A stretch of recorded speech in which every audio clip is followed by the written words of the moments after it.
Good afternoon and welcome to the Board of County Commission meeting here in Seminole County. Today's date is February 25th, 2025. This is our afternoon session. We've completed the morning session. I would ask that each and every one of you please check your cell phones or any other electronic devices you have. Make sure they're silenced in respect of the proceedings today and the speakers that will be presenting. We're going to move to our public hearing agenda. I will first look for proof of publication. So moved. Second. Motion second. All those in favor? Aye. Aye. Opposed, like sign. Seeing none, carries unanimous. Please disclose each and every commissioner any ex parte communication that you've had. Mine has been submitted electronically, Chairman. Also submitted. Also submitted. Electronic. Mine was also submitted electronically. Thank you very much. We will now go to the county attorney, Ms. Kate Latour, for the rules of public participation. Good afternoon. While the board welcomes comments from all persons with an interest in these proceedings, Florida law requires that the board's decision in quasi-judicial actions be supported by competent, substantial evidence presented to the board during the hearings on the applications. Competent, substantial evidence is such evidence as a reasonable mind would accept as adequate to support a conclusion. There must be a factual basis in the record to support opinion testimony from both expert and non-expert witnesses. Persons presenting testimony may rely on factual information that they present, information presented by county staff, information the applicant presented, or on factual information included in the county staff report to support their testimony. All persons who present written materials to the board for consideration must ensure that a copy of such materials is provided to the clerk for inclusion in the board's record of the proceedings and the official minutes. Mr. Chairman. Thank you, Ms. Latour. If you're here to speak on any of these matters today, if you'd please grab a form in the lobby, yellow form, fill it out, bring it up to the clerk at the front here, Ms. Dominique. She will put that and we'll call you up as the appropriate time permits. We will first start with a presentation by our staff on these items. Second, we'll invite the applicant if they desire to say or make any statements. We will then go to the public for anybody that wishes to speak in favor or against the particular item. Then we will go to rebuttal from the applicant if need be, and then we will close and put it before the board for consideration. The first item up today is item 27, 6699 Sylvan Woods Drive, boat dock / house. This will be presented by staff member Ms. Kathy Hamill. Ms. Hamill? Excuse me, can I have the clicker? Thank you. Hey.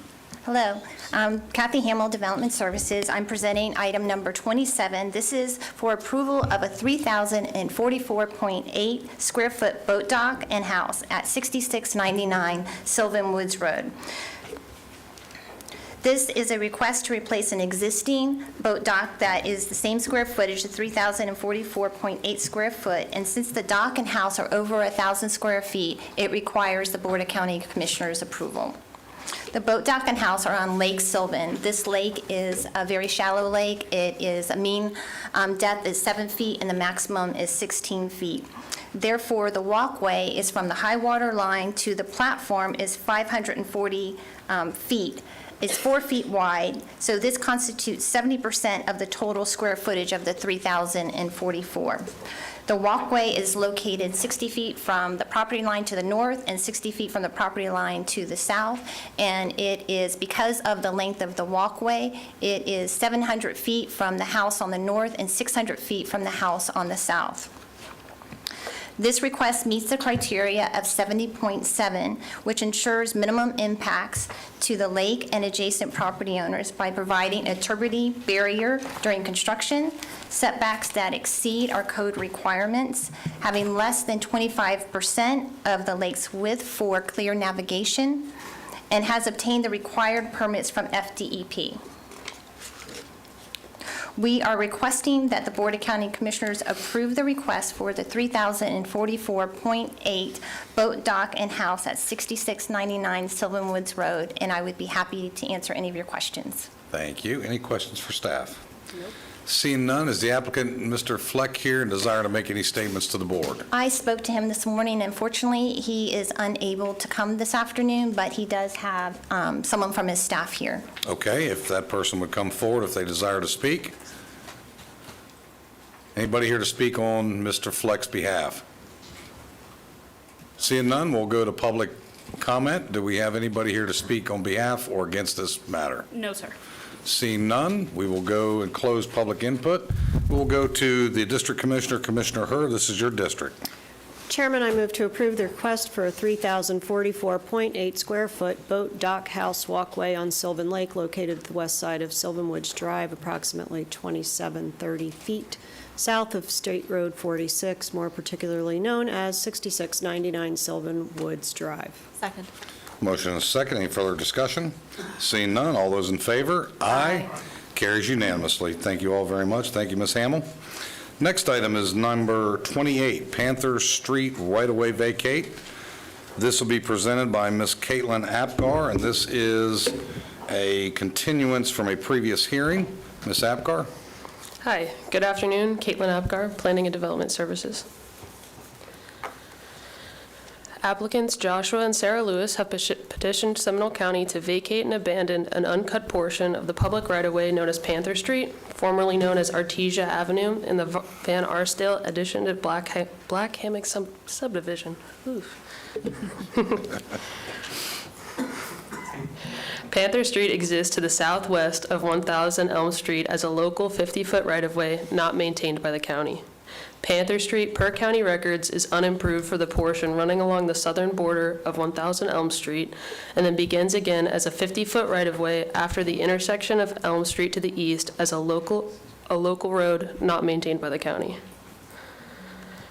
The existing right-of-way as platted is 50 feet in length. However, for the length of Lot 144, there only exists 25 feet of right-of-way. The proposed subject area to be vacated is 672.6 feet in length and 25 feet wide, with an overall area of 16,812.5 square feet. The entirety of the area will be conveyed to Lot 144, 1000 Elm Street, because the parcel to the south was not included in the original subdivision of the land. Duke Energy required a 10-foot wide easement across the area to be vacated. Seminole County Engineering required a 25-foot drainage easement, which is over the entire area to be vacated.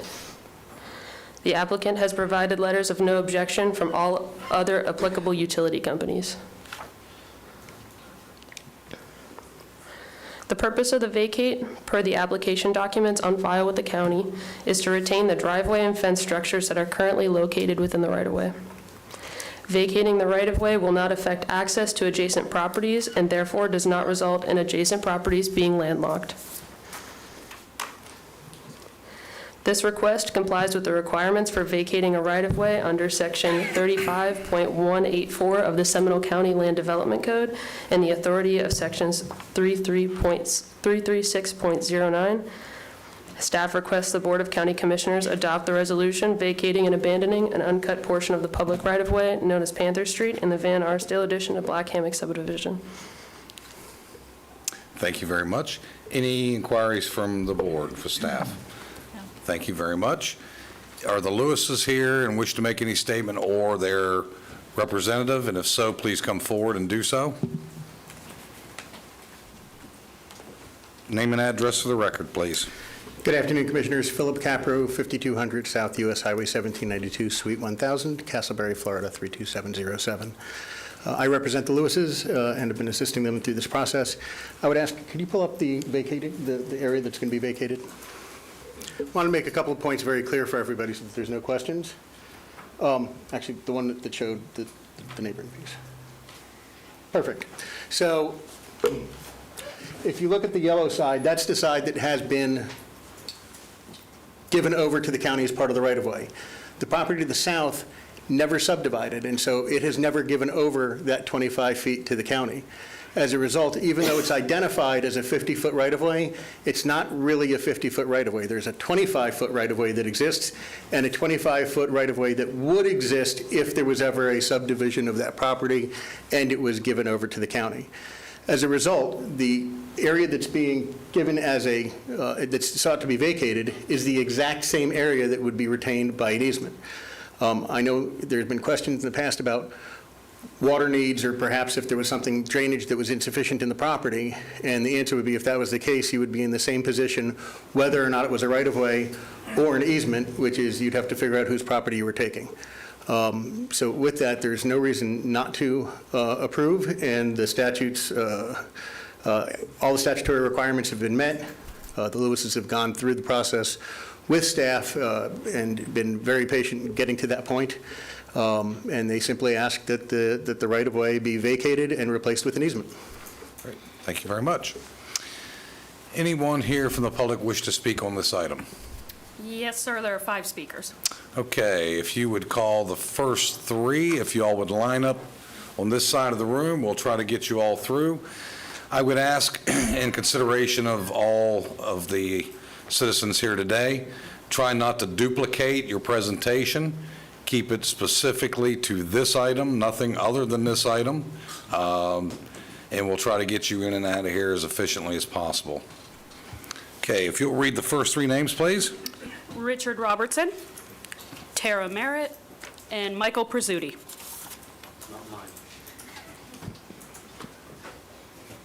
Okay, Mr. Robertson. Ms. Merritt. Thank you. My name is Richard Robertson. I live at 971 Elm Street, Oviedo. And my main concern would be where I live, I've had flooding in my house. And I've spent a couple thousands of dollars repairing this flood through a drainage. And I'm afraid the way the water continuously runs in front of my house, I'm going to have potential problems earlier. And I think that this could help remedy if they make a situation where the water drains in that area. And I'm just concerned about the water raising where we live at this point. And I'd just like everybody to take a good look at engineers, et cetera, and determine the way things are going right now, that this remedy could be taken care of before it becomes a real problem. And that's about it. Okay, thank you very much. Thank you. And just to be clear, I want to make sure our staff is correct. This will still be retained as a drainage easement should the county need it. Well, right now, I have a constant stream. Understood. We'll get to that a little bit later. As your Okay. district commissioner, I'll try to help you with that towards the end of this. Thank you. Thank you very much. We have Ms. Merritt. Good afternoon. Thank you for the opportunity today. I'm Tara Merritt. I live at 1580 Panther Street. That would be lot 149, with my husband since 2011. We are the applicant neighbors across on Elm on Panther. He's home watching our 7-month-old. Hi. So I'm here representing us today. Our position is to deny this request. We live in Black Hammock for privacy and peace. We keep to ourselves. We are reluctant to speak out as we want that to continue for our family, but feel the need to speak up for our community and the impact your decision has. By the applicant's own admission, they made improvements to their property without due diligence. They've built structures exceeding this 25-foot/50-foot right-of-way in question, plus possibly the neighboring property, which we understand has pending litigation. Hence, this matters before you in an effort to leave those improvements as is. In my career, situations like this usually come up when properties change hands, application for financing is made, and/or improvements encroach upon easements or neighboring properties. The sketch they provide shows this roughly 0.4 acres they want to be given by the county. A survey of the property of the land in question would possibly reflect the structures they have built in the right-of-way and possibly on adjacent properties. The stress seems to be made on this is only 25 feet, but it's by 672.5 feet, which we believe amounts to, again, about 0.4 acres. Our concern is any of these parties and properties involved at any point can choose to sell their property, hence why these right-of-ways exist to ensure the county is able to serve the community when and if it is needed without delay or litigation costs to our taxpayers. In fact, this particular property has been listed for sale in '22 and then withdrawn in '23. So should they choose to sell again or neighboring neighbors in the future, we don't want any prevention or delays in litigation. That's why we want this right-of-way to stay in place. In closing, our position is that you deny this request. Respectfully, ignorance is not bliss and should not be rewarded. We are disappointed in the lack of consideration for our side of the street and the property and culvert that we maintain due to the applicant structures forcing anyone who reaches the dead end of Elm to use our culvert and our driveways to turn around. This would be setting precedents for rural and maintained county roads for homeowners and developers to come to the county for land grabs. And the applicants have already instructed or told staff in writing that they're okay with using the driveway, their driveway or land as needed to place the drainage if ever needed, but they would prefer it be moved to the southern aspect of what was the 50-foot right-of-way. So their attorney's statement of the net difference to the county is zero sum other than the available uses of the property is exactly our concern. It would be a shame for our Black Hammock community who have waited many years for help with flooding issues to either not get the help or have help delayed due to litigation if the county is not granted access or restricted access by current homeowners or future homeowners. Thank you again for the opportunity, your time, and we hope this application is denied. Thank you, Ms. Merritt. Mr. Pizzuti. Good afternoon, Commissioners. I'm Michael Pizzuti. I live at 980 Elm Street in Oviedo. My property is to the south of this vacated Panther Street. My property extends from Elm Street on the east to Canal Street on the west. So only a portion of my northern boundary is affected by this vacate. We were in front of you on January the 14th. You voted unanimous to deny the application. I'm asking you again to deny the application. I'd like, number one, I don't see any reason to be here on a rehearing. There is nothing new. But number two, I asked Caitlin Apgar if you could put on the screen my survey, which includes Panther Street, which shows all the encroachments by the Lewises on Panther Street. She told me that I couldn't do that, so I'd like to give you Mr. 8.5 by 11. The survey. Mr. Pizzuti, we have to retain a copy. Is that Yes, a copy we can retain? that's good. Okay, my survey was started. Can we get that up on the overhead, please? Oh, you do have an overhead. Great.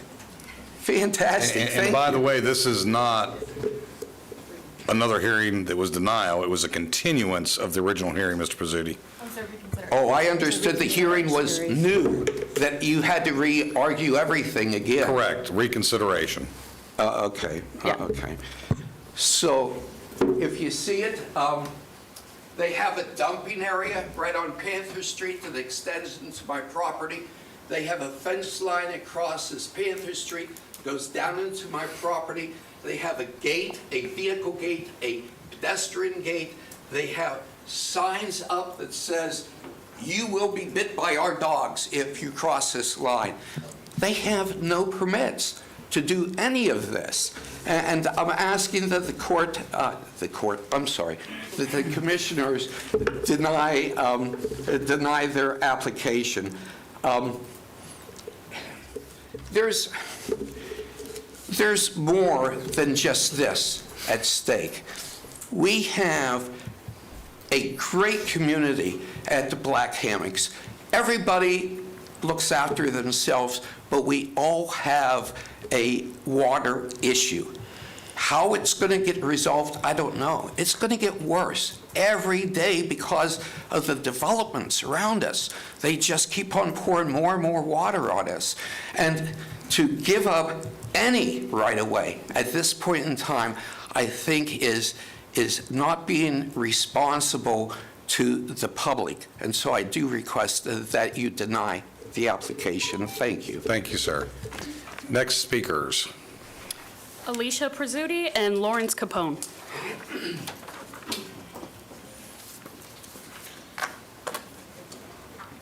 Ms. Pizzuti? Hello.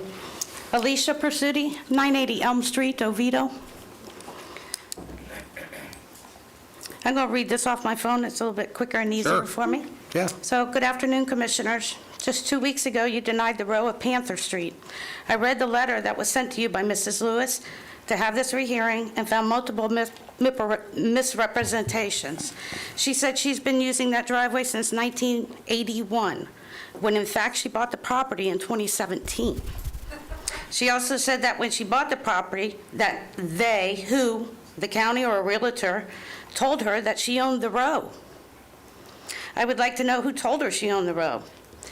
I also cannot find any survey from her on the structures or the fence. Her structure, fence, and gate that occupy the row have never been permitted. I don't think Ms. Lewis understands. It's not her land. It's the county's land. It belongs to Seminole County for their benefit, whatever that is, in an active need or a potential future need. I know you discussed at the last hearing about the water levels in the Black Hammock. My ground water level was surveyed last year. It has gone up 2.5 feet, 9 feet, since I moved there in 2009. During the summer months, our 12-person capacity septic tank needs to be pumped out every 30 days. The water engineers and wetlands experts, which I've hired and talked to, say it's due to the water level in the Black Hammocks rising. While it may be unlikely a canal, a ditch, or a water holding service, who knows? I do think it's short-sighted to give up a potential county resource that only is becoming more important each day as development in and around the rural boundary continues. I say you vote no. Thank you. Thank you.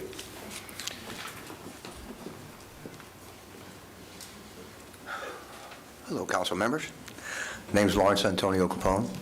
I live at 1601 Panther Street, right across the way. I actually have 2 lots over there. I have the exact same issue, pretty much as the neighbors have, but similar to what Lewis's have, because I have easements between my property and properties behind me.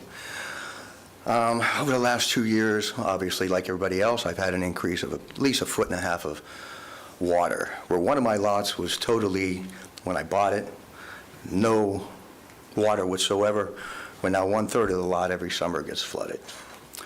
I've had to address these issues myself, because I couldn't get anybody to help me, to make that easement a drainage and carve out a drain all the way down to the main drain of Elm to try to relieve some of my draining problems. Of course, I had to get permission from the back people who own that say, okay, for their access to, if they ever decide to go, can I put that there? It's taken a lot of personal time, and I can't get any help from the city to try to resolve the problem. And I think giving up property, you could give it to me, I'll take the property on the other side, if that's going to be the precedence of the city. But I don't think you're taking in mind the entire community and how it's affecting the entire community on just a 25-foot piece of property. Well, I know I'm an engineer, so I know what that can hold. I know what it'll take to flow that water out. It's going to take a lot of time, effort, and people to look at the exact problems to decide what is going to be the answer to make the solution.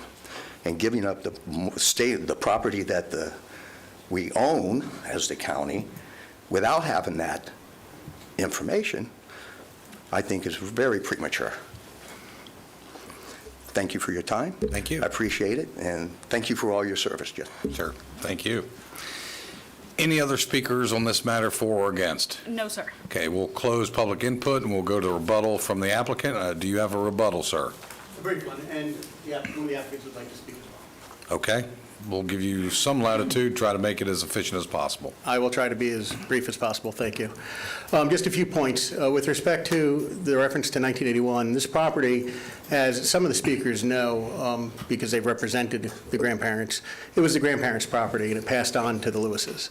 So they have been there consecutively since 1981, and there should be no confusion about that to anybody that lives in that neighborhood and in that area.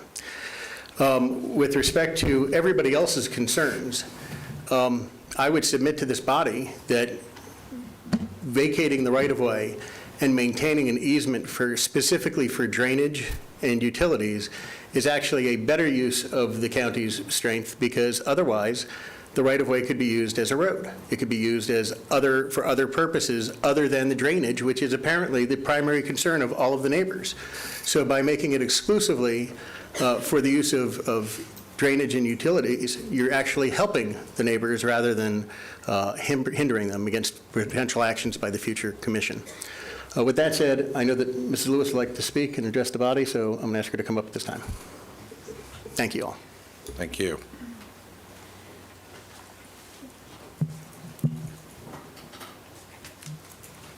Hi, everybody. My name's Sarah Lewis, and I reside at 1000 Elm Street. I just wanted to clarify a few things because there's been some misconception, or I'm not sure what's going on, but my grandparents owned this property. We bought the property after they passed away, and Mr. Pursuti was actually their attorney for the estate. Things went a little bit south, we'll say, so I had to get an attorney myself to get the property. Long story short, we've had the property since 2017. We've maintained that area of the right-of-way. When we bought the property, our surveyor from Land Tech, his name was Rick, my grandparents had the survey done by him prior. He had us just like update the survey, we'll say, so that we could buy the property, and then when we built the garage. I questioned him then, why is there a right-of-way showing in this area? We had a fence already up around the property where it is now, as well as the driveway gate that opens and closes and the pedestrian gate. So it had existed since the 1980s. He told me that we were grandfathered back that portion of our right-of-way back in, I want to say it was 2013-ish, whenever the count, or maybe it was 2002, I can't remember now. But whenever you guys decided not to extend Panther Street through there because they said it would never be done because of all the, protected wetlands through there. So that's what he told us. We built the garage and remodeled the house with the premise that that part of the property came back to us. Now, we placed an egg stand out there, and we did update the gate because somebody hit the gate and knocked it over, the entry gate, and we redid the fencing because it was old. It was like dilapidated and everything. So, and we told them we were doing that to keep their dogs off of our property. We have pictures and videos where their dogs were on our property daily, and they had already been in a squabble with one of the other neighbors. Ms. Lewis, I'm going to ask you to try to keep it to this point. I'm sorry. I just want to clarify some things because these things just keep being brought up, and I'm not really understanding why they keep, because they clearly know. But anyways, so the water issues. Yes, we have water issues, and part of that I thought was because of Foster's Grove whole issue going on. Whether or not it is or not, yeah, obviously we live in the hammocks. We know there's water issues. Giving you guys the rights to put a drainage easement, drainage ditch, whatever needs to be done is only going to help our property and keep that area through there dry. In the event that's what needs to be done. Our main concern is, we live out there for a reason. We like our privacy. We don't want to be sharing the driveway with somebody else. He approached me in May before bringing up the driveway issues and wanted to put a second driveway to his home for his renters. So I obviously said no, and then the issue of the whole fence came up. So long story short, I just hope you guys will approve this, and it goes back to our property, I thought anyways, but I'm more than have you guys approve. Thank you, Ms. Lewis. Thank you very much. All right, we've closed the public hearing. We'll go to board action. This is my district. Last time this was before us, it was voted for denial, asked for reconsideration because it was brought to my attention that there was information that staff had shared that was not in full clarity, which I was briefed by the staff afterwards and dug into further that there was the right for the county to reserve this area for drainage improvements in the future, whether it be through this process or any other process, also reserve the utility rights. So I will be moving for approval of this. But before we get to that, Mr. Slott, if you'd stand up, please. And this is for the benefits of a lot of the drainage concerns I just heard from the hammock. Mr. Slott is our Director of Engineering, and currently there are multiple basin drainage studies going on within the Black Hammock, including the backside of Oviedo. These are to identify areas of concern that drainage can be mitigated. As that works through, we will be having community meetings to address some of those concerns and meet with people. We've already done the De Leon Street project meeting with the community. That's being programmed right now. As these things move forward, everybody in the community will have an opportunity to talk to the engineers and the consultants and share their specific concerns with them. But no, we are looking at that. That said, it is the Black Hammock. The Black Hammock drainage was pretty much put in by farmers years ago. We now have the city of Oviedo, which runs a lot of their drainage to the lake, which is the normal flow it always went. Questionable ditches and culverts and those kinds of things we're aware of. So we're looking at that from the county standpoint. This piece of property could be utilized at a later date for drainage enhancements to help anybody in the hammock if necessary.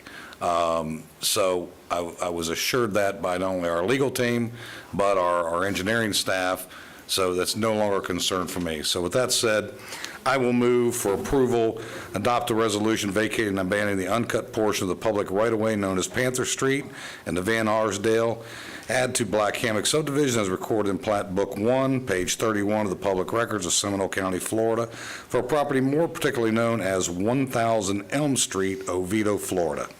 Second. Motion second. Any further discussion? Commissioner Constantine. Thank you very much. Not to be contrary, but the fact of the matter is, because of everything that you've said, I am concerned about doing the right-of-way vacay right now. I believe that we have numerous studies going on. I think this is premature. I would rather do it when we have those studies finished. Quite frankly, from what I hear from both sides, if this is abandonment, I could see the property owner going in and building other things within this right-of-way that potentially would then come back and we would have to pay for to take off if we were doing that. And so frankly, I'm just, I'm going to vote against it. I don't see any reason to change my mind from the last time. Okay. Commissioner Herr and then Commissioner Lockhart. So I think there's still active litigation on this. I realize that they're two separate issues. I think now is not the time to vacate the property. I do think that there were improvements put in the right-of-way, and this is a solution for that behavior, and I don't think that's a good precedent to set. So I'm still going to vote no as well. Commissioner Lockhart. I think while both of those concerns I respect and are valid, they don't change. Vacating this right-of-way does not change the county's ability to address any future concerns. It was not, that property is currently unopened right-of-way. It will continue to be able to be utilized for us just for drainage. It won't be able to be opened up to have traffic on it. If additional drainage or projects need to occur, we're going to have to either purchase someone's property, a portion of it in that area, which you talk about an expense, or condemnation of private property. That's a significant expense. From my perspective, looking at this from the county, the nature of the neighborhood drama is not anything that this board can take into consideration in us making this decision. So I'm looking at it from the benefit of the county and the overall neighbors and what might be needed in the future, and I think that this makes the best decision moving forward, and it actually shows that we are not taking those items into consideration in this decision. So for the same reasons, but for opposite rationale, I'm supporting it. Sure. So in abundance of caution, I want to go to the county attorney. So you've heard what's been said here today, and I want to make sure everybody has a clear understanding. If this was to move forward, does this impair the ability of the county to utilize this property for the purposes of the easement for drainage in any way, shape, or form? If this moves forward, meaning the vacation request is approved? Correct. No, because a condition of the vacation is the granting of a utility and drainage easement to the county. So currently, the county can use it for drainage, and if we were to move forward, it can still be used by the county for drainage. Is that correct? That's correct. No change? No change. Okay. Are you, as county attorney, in any way, shape, or form concerned about how some private litigation impacts our decision here today? And if so, how would it? Well, I've reviewed the complaint and the referenced litigation. That's the only document in the lawsuit that I have reviewed. So my knowledge of the case is limited to the complaint. I think that the granting of the vacation request is not related to the litigation, and that whether you grant this request or deny this request, I think the litigation will continue. But affects it in no way, shape, or form from our decision-making process? Correct. Okay.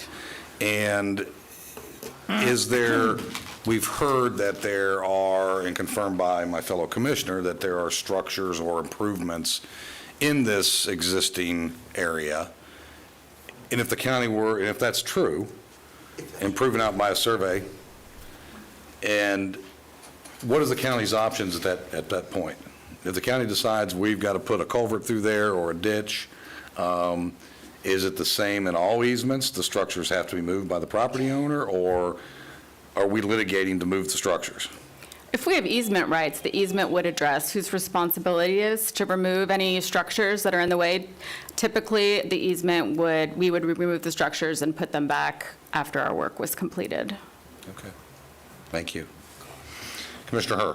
So we would remove the structures that have been built in the right-of-way and pay to put them back after the work is completed, therefore validating the building of structures in a right-of-way by this vote. I'm still a no. I'm still a no. If they were Mr. Chairman. properly, I'm sorry. Mr. Lockhart. I just want to make sure we understand that this board has vacated rights of way with existing structures in them many times. Dozens. This is not the first time this would occur. It happens with some regularity. Correct. Okay.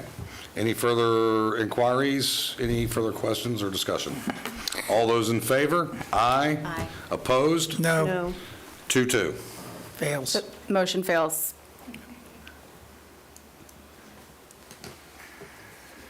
Anybody care to make another motion?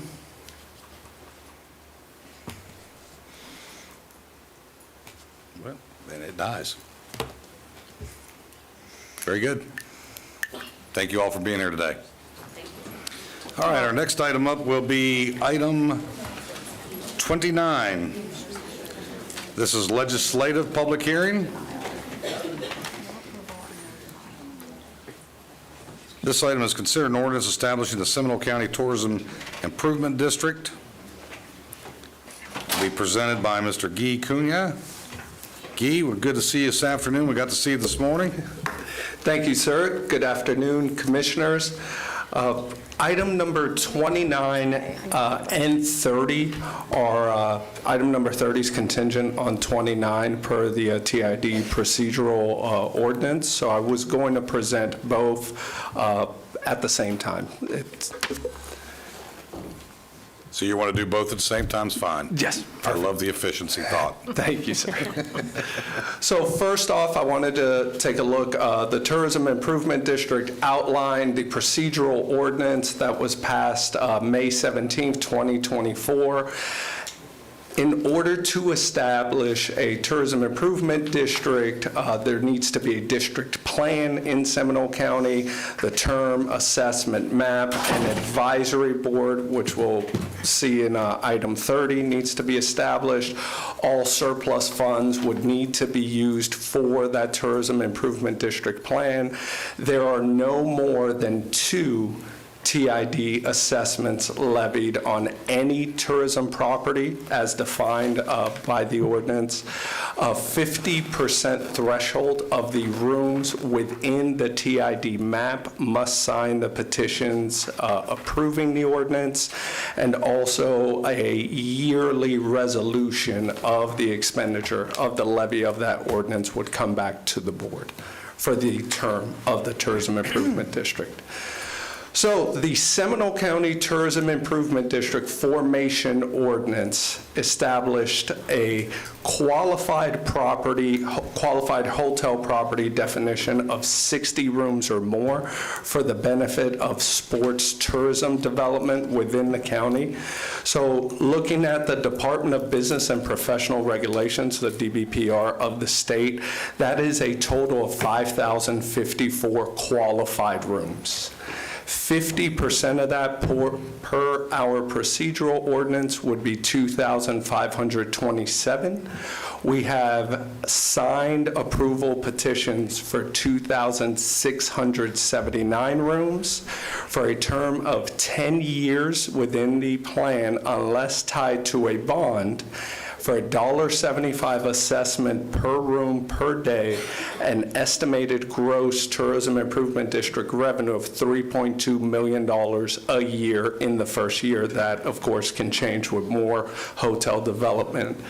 And also it will be collected monthly by the Seminole County tax collector in line with the tourist development tax collections. Item 30, the advisory board, if 29 is approved per the procedural ordinance, the Seminole County Tourism Improvement District Advisory Board would meet on a quarterly basis. There would be 7 advisory board seats, 1 appointed by each commissioner, 1 by the county manager, and 1 seat appointed by Central Florida Hotel Lodging Association with a 4-year term. With no term limits. There will be reappointments allowed. The tourism office will be the secretary of the advisory board in line with the Tourist Development Council, very similar there. Each appointee by the county commissioner and CFHLA must be a Seminole County hotelier. In line with state statute, it would be operator or owner, and then county manager appointee would be an at-large seat. So the timeline here for tourism development, want to make sure we level set and get everyone on the same page. We have the formation ordinance, item number 29 on your agenda, the advisory board, item number 30. If approved, the levy of assessment would be March 11th, and then discussion of that benefit, which is the indoor sports facility, would be sometime in summer of this year, of 2025. That's when we will take a deep dive into that part of the project. This is solely for the Tourism Improvement District ordinance. So requested actions for Seminole County, a motion to adopt the Seminole County Tourism Improvement District Formation Ordinance, then a separate motion to adopt the Seminole County Tourism Improvement District Advisory Board Resolution. Any questions for staff on 29 or 30? I do. Commissioner Lockhart. Definition of an operator. How far down into the organization is that? As long as they're employed by a Seminole County tourism property, they would be in good standing to be an operator. So general manager, assistant manager, hostess? Yes, anyone that's employed by Seminole County Board. Now, okay. We've never, at the Tourist Development Council, we've never had anyone below a director of sales become appointed in Seminole County. So since I've been here and in the history that we've tracked, director of sales was the lowest position that has sat on the board. The only reason I bring it up is that words have meaning, and we will not be necessarily, hopefully, the board that will be sitting here in 20 or 30 years when this is still in effect. Let's hope not. And if, yeah, just shoot me. And if for some reason someone gets a wild hair and wants to appoint someone to this board who happens to be an employee who isn't necessarily at some type of an executive or management level, there's nothing in here that would prohibit them from doing that. Yeah. Is that what we want? So Currently, we created the advisory board structure to match as closely as possible with the Tourist Development Council state statute. All right, I'm just So throwing it that's out why, there. yeah, that's why the definition is in line with that state statute of operator and owner. Okay. Yeah. I had to get that off my chest. I'm sorry, it's been weighing on me. And Guy, isn't there a time limit? This has to be revisited? Every 4 years. So for reappointment, yes, Correct. yes. So every 4 years, there is reappointment consideration. Yes. Great. Any other inquiries from the board? Seeing none, we have public speakers here today. I would like to first recognize Mr. Jason Siegel, who's here with us today, from the President of Greater Orlando Sports Commission. Mr. Siegel, thank you for being here today. And also, we have Robert Agrusa here, I think somewhere in the back, from the Central Florida Hoteliers Association. Thank you both for being here today. All right, if you would call the first three names, Madam Clerk. Jeffrey Smith, Brenda Urias, and Kristen Oswald.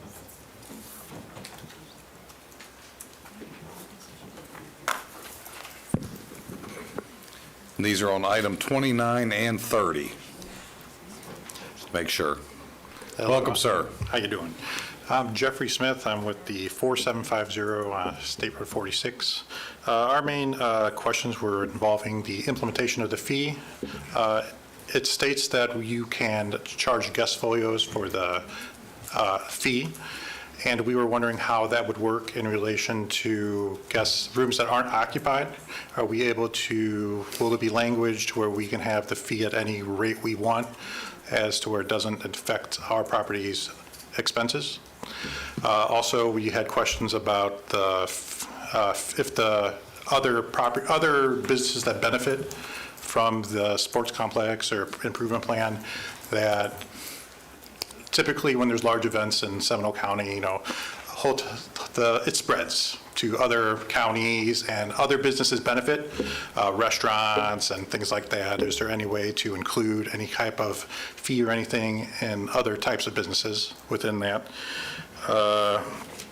And then as far as, the payment of the fee, how that would be structured on our guest folios when we're collecting it from guests, as far as it would be a collectible county assessment and how that will all be structured in order to pay the fee. But that's all I have at this time. Thank you very much. Yep. Guy, if you could get with this gentleman and see if you can get answers to all their questions, I'd sincerely appreciate it. All right, our next speaker, Ms. Brenda, welcome. Hello, Commissioners. How are you guys? I'm Brenda Urias, Chair of the Seminole County Tourism Development Council. I also own several businesses here in town, Sanford Tours and Experiences and BC the Bike Shop. I've also spent 24 years plus in the tourism industry on a corporate level with AAA National. So I'm very familiar with the benefits of tourism to our community. And as chair and on behalf of the Seminole County Tourism Development Council, we support and would like to move forward with the TID. Thank you. Thank you. If we could call the next three, please. Kurt Esser, Jason Siegel, and Robert Agrusa.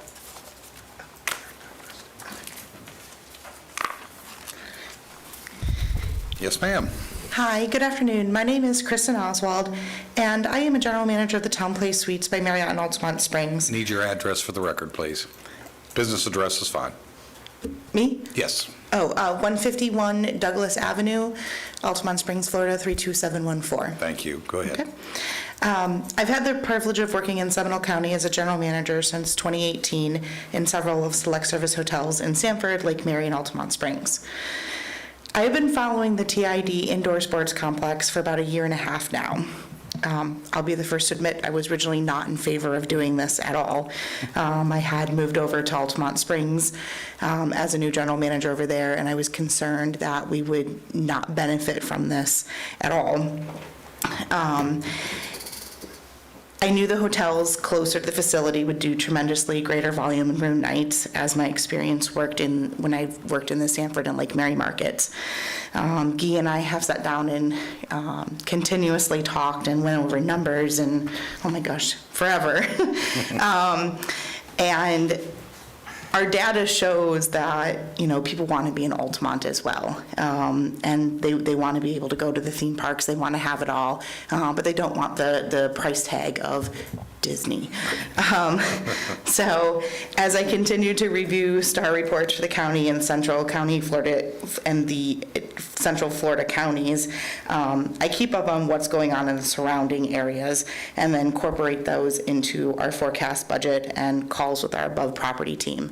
I know during our budget season, I had 4 different forecasts going from 4 different counties, and this is where we're at, this is where we need to be, so that I can give that information to our owners. As the summers have gone by, I've watched our occupancy plateau and unable to answer the question of how do we gain more occupancy without sacrificing rate. I'd love to be able to answer that question today and say we need to create more demand in Seminole County. The answer is we need to be the ones to add the demand generator. Our hotels cannot survive without the addition of an indoor complex. We are in strong need of weekday year-round business that will turn guests and put guests in our hotel rooms. It's more than just sports. We want the indoor complex to be diverse as possible. How great would it be to hold a graduation in Seminole County? Right now, we don't have that. So those who have people in school, this is one of the many events that this building can facilitate. Our main driver is what brings room nights to the county. We all know that our summers are continuing to get hotter, and families are looking for alternative options for their children. They are looking at our destinations with either cooler temperatures or indoor options. Seminole County is a perfect place to add an indoor complex. We're stone's throw away from the theme parks, and you could go north to the beaches as well.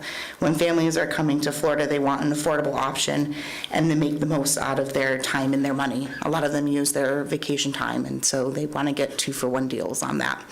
That being said, I urge you to support the proposed Seminole County Tourism District Improvement Plan, and let's make Seminole County great. Thank you. Thank you. Next speaker, please. And name and address for the record, please. You bet. Kurt Esser with Seminole State College, 100 Weldon Boulevard. At Seminole State, we love to host championships and we love to host events. Over a 4-year period, we hosted 5 championships events that brought in roughly $1 million in economic impact. That impact number does not include our regular season events that we host in baseball, softball, and women's golf. If we were fortunate enough to receive a portion of the TID money and bring back women's and men's basketball, I would submit bids to the FCSA for regional championships. This event is currently being held in the Panhandle at Northwest Florida State College. And it's been there for over 6 years, and I think they want to get back to Central Florida. I would also like to host the annual Florida College System Basketball Showcase in December, which is currently being split between Tampa and Daytona, and they would love to host it in one location. And every summer, the NJCA takes a national showcase to either Alabama, Georgia, North Carolina, and I would love to host that event as well. I believe that the team of Seminole County and Seminole State would be much better hosting these events. And finally, if we bring back basketball, unlike softball and baseball, the logistics allow for overnight stays. So we would probably be a travel partner with Daytona State, and when we host Miami's or teams from out of state, they would be coming and playing back-to-back nights on Fridays and Saturdays. So I 100% support this and would also love a little share of that. So thank you very much. Thank you, Mr. Essler. I don't know about the share of that, but I'll do you this. Go State. Go far. Mr. Siegel, welcome. Sell basketball again. Good afternoon, Jason Siegel, 1865 East Adams, Maitland, Florida. Pleasure and honor to be here with you today. Appreciate certainly the strong support from Seminole County Board of County Commissioners and staff, and honor to be with you. Since 1992, our organization has been proud to partner with Seminole County, working together for over 30 years to drive sports tourism to the region. In preparation for today's meeting, we engaged with numerous stakeholders across multiple sports, event rights holders to better understand the opportunities this initiative can create, establishing a dedicated funding source for additional services and infrastructure improvements will allow Seminole County to achieve many of the following objectives: increasing visitation, generating economic impact, room night generation, and of course, TDT recovery. We expect that in most cases, when we're bringing opportunities to the county, we're generating more than a one-for-one recovery of those bed taxes that are used as incentives to move forward. Stimulate job growth for sure, expand opportunities for event organizers to bring high-profile tournaments and events here to the area, strengthen the destination's marketing efforts, and of course, enhancing the local recreational sports opportunities for the residents of Seminole County. This initiative, for sure, will do that, as the residents, in addition to, of course, having great opportunities to participate in what comes out of the ground here in Seminole County, but it will also reduce the need for families to travel across the state, country for tournaments, keeping both competition and economic benefits here closer to home. We look forward to continuing our support of sports tourism in Seminole County and appreciate the opportunity to speak to you today. Thank you, Mr. Siegel. Mr. Agrusa, welcome today. Good afternoon, Mr. Chairman and Commissioners. Robert Agrusa, 6675 Westwood Boulevard, Orlando, Florida, 32821. Good afternoon, and as you all know, the vibrant tourism industry is essential to Seminole County's economy. You know, last year alone, the tourism and hospitality industry generated a record $4.1 billion in total economic impact for the county. This industry also directly and indirectly now supports over 26,000 jobs here in Seminole County, making it a critical driver for local prosperity. And one of those key contributors to this success has been the significant growth of sports tourism. Since the construction of the Boomba Sports Complex, sports-related tourism has generated over $300 million in positive economic impact directly to the county, playing a vital role in strengthening and diversifying our visitor base and economy. Then in 2023, Seminole County and each of you, the commissioners, conducted a TID feasibility study, which confirmed that certain areas within the county would benefit from a targeted tourism-focused improvements to increase overnight visitor demand. And recognizing this need, nearly 54% of what you had shown on the screen there of total Seminole County hotel rooms, including several properties who are here today or not able to join us, have signed on to this self-imposed petition in support of this TID. That's why after more than 3 years of collaborative discussions, meetings, presentations between Seminole County, our sports tourism partners, and our local hoteliers, I stand before you today on behalf of the Central Florida Hotel and Lodging Association in support of the proposed Seminole County Tourism Improvement District. This public-private partnership will create a long-term sustainable revenue source and an advisory board made up of hospitality professionals that will help enhance our community and our regional sports tourism infrastructure and competitiveness. Now more than ever, destinations nationwide are fiercely competing for the top ranking as the #1 sports business destination by the Sports Business Journal, which we proudly received last year. To remain competitive, we must continue to invest in our sports tourism infrastructure. So in closing, I urge you to support the proposed Seminole County Tourism Improvement District ordinance and resolution, and together we can make this transformational project a reality, one that benefits our economy, our local businesses, and our community. Thank you for your time and consideration. Thank you, sir. Ms. Dominique, any other speaker forums on this matter? No, sir. Is there anyone else here in the audience which desires to speak on this item? Seeing none, we'll close the public input and go to board action.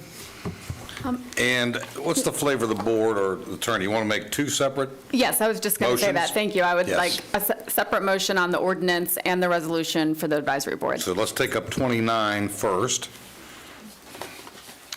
Mr. Chairman, Commissioner? before I make this motion, I just want to say how proud I am of the collaborative effort that everybody had to put into this over multiple years. This is unique, it is creative, it's the first of its kind in the state, and God help us when other people start doing it and the legislature gets a hold of it. So let's get done first and let's get grandfathered in. And so therefore, I will move to adopt the Seminole County Tourism Improvement District Formation Ordinance. Second. Motion second. Any further discussion? All those in favor? Aye. Aye. Carries unanimously. Item 30. Chairman, I'm happy to Commissioner Hur? move to authorize the chairman to execute the resolution creating the Seminole County Administrative Code, Section 4.5, Seminole County TID. Advisory Board providing for the advisory board purpose, duties and responsibilities, management of the funds, membership structure, legal and staff assistance. Second. Second. Motion second. Any further discussion? Seeing none, all those in favor? Aye. Opposed, like sign, seeing none, carries unanimous. Thank you all for great work that you've done, and congratulations on all the work you put in has manifested into a great day here in Seminole County, so thank you all very much. Sincerely appreciate it. All right, next item up, we are going to go to the county attorney's report. Chairman, before we get to my report, I need us to revisit item 28, which is the Panther Street right-of-way. Okay? You are correct that when you have a tied vote, the motion is defeated. Correct. However, and I'm sorry I didn't speak up quicker, but sometimes this job doesn't allow me to do that. And I had to think about it, Just and throw you a move pencil so eraser at fast. me. So here's the problem. We still have a public hearing, and we have a pending application. So we have a 2-2 vote. I was kind of getting the sense that no one was willing to change their vote today. So because we have an application and we don't have an approval and we don't have a denial, I would recommend that there's a motion to continue this item to a date certain, because we need 5 of you here to make the decision one way or the other. We can't leave the applicant hanging with an unapproved or undenied, I don't even know if that's a word, application. So, again, I apologize for bringing it up 20 minutes later. I would recommend that staff reach out to the people that were here today to let them know of this development, just so it doesn't appear like we're trying to do something underhanded. Honestly, I was just sitting here thinking about how to handle it, and we had moved on. We have to move on. So, Sure. So with that said, I'll make a motion that we continue the Panther Street right-of-way vacate, item 2025-138, to a date certain of, I guess I'll bring you the calendar out. While you're making that motion, Mr. Chairman, do we know when these drainage projects are going to be completed? Because that's a big concern that I have. So- And if we're going to do this again before those studies are done, I may have the same vote. I just want to. So what I can tell you, what I've been told by staff to try to answer that is, there's FEMA money involved in some of it, grant money. The study is ongoing. They will develop them as soon as possible. But at the end of the day, I think what I heard from even our legal counsel was, whether a study's done or not, we still have the right to put improvements on that property. At our expense in some cases for things. At our expense, no matter what. Well, not necessarily. So, There are more things that could be built, sir. I'm just, it's not just there's a history, there's more things that could be built that would cost us even more. That's all I'm saying. Tony Nelson for a record. The basin studies, we're expecting all of them to be completed by the end of this year. And I just want to add to the conversation regarding the easement. The location that's up for the vacate, it's 95% in the wetland. So if we're ever going to be doing a project, we need to mitigate for that impact. So that's another gray area.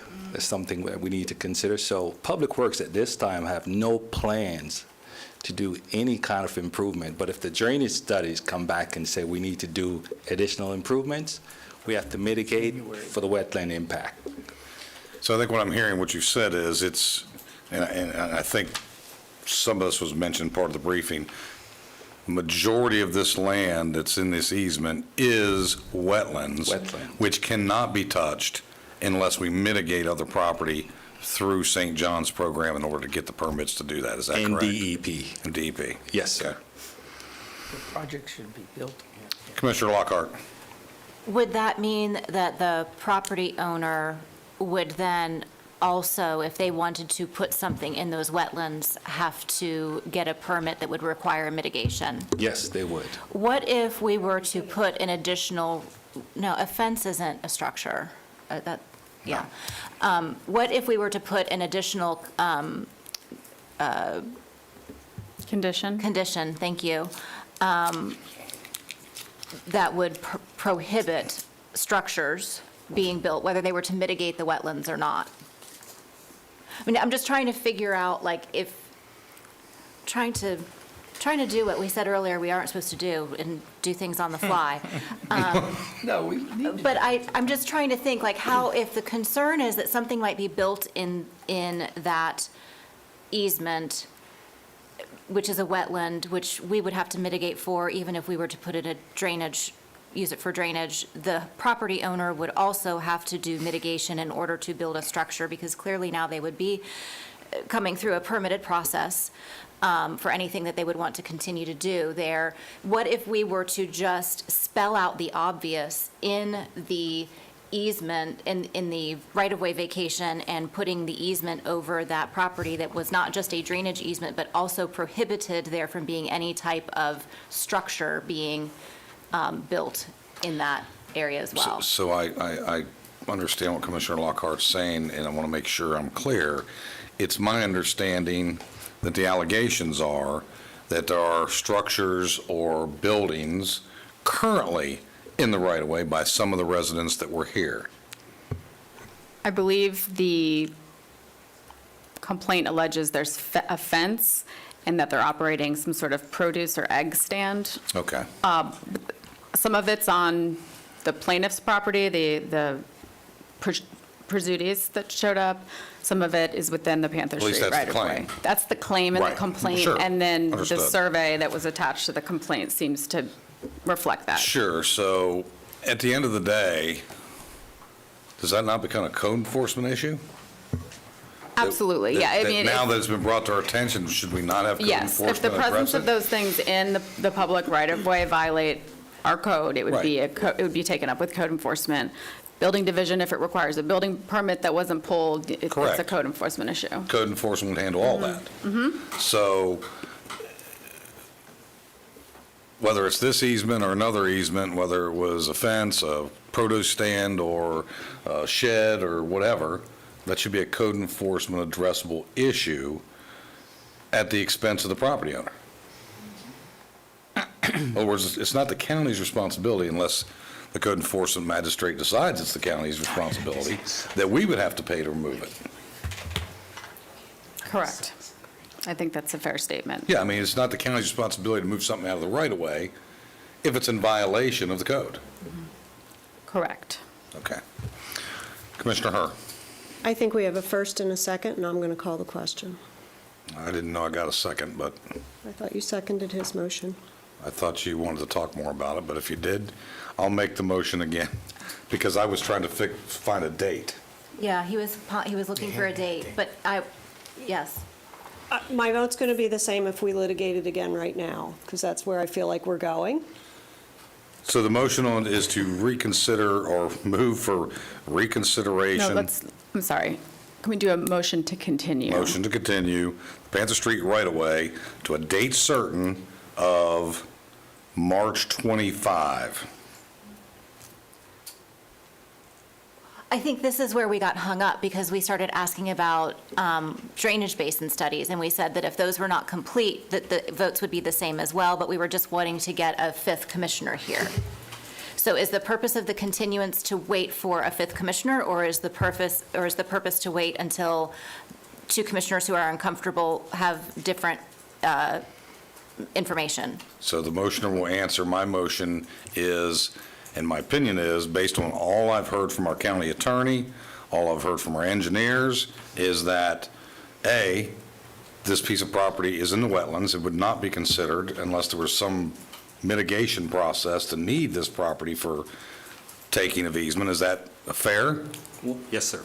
And I've also heard that if there are structures in the right-of-way currently, that's a code violation that our code enforcement board should be dealing with. And with that said, I find no need to wait an extenuating period of time to arrive at what I'm hearing is already going to be my decision as a district commissioner. I don't see any of that impacting the concerns of the two commissioners that have voiced the concerns. I just wanted to So put it as one of out the there. commissioners that have voiced his concerns, I will simply say that now I feel even very uncomfortable that the people have already left Yeah, and we're this- discussing No, this understood. again. Right. So Yeah. my vote's going to be the same also. Kate, I don't know what you have to do to get this resolved, but frankly, unless this is done after the drainage have been completed, the drainage studies have been completed, and we have looked at these different structures, because I'm sorry, I feel very uncomfortable that those structures exist. I don't know what they are. I don't know if it's just an egg stand and a fence. Other people have said other things, and that going in other people's properties and all the other stuff.